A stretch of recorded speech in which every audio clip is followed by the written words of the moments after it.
Dunyoda eng yomon narsa, eng yomon o'lim gardanidagi qarz bilan qo'rqmasdan turib Allohning huzuriga ro'para bo'lish. O'shanday o'lim topishdan Allohni o'zi asrasin. Adda'in mag'lulatun fi qabrihi.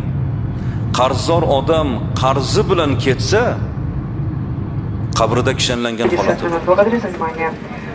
Endi ba'zi bir odam beraman deb harakat qilib intilib yuribdi, u odam boshqa odam. Bu odam boshqa odam. Bu qabrida kishanlangan holatda bo'ladi. Kim bermasdan, qo'rqmasdan, aldab, xiyonat qilib bermasdan o'lib qolgan odam dunyoda eng yomon o'lim topgan odam. Shuning uchun ham janozada imom nimani so'raydi? Bu namoz o'qiganmi deb so'ramaydi-ku.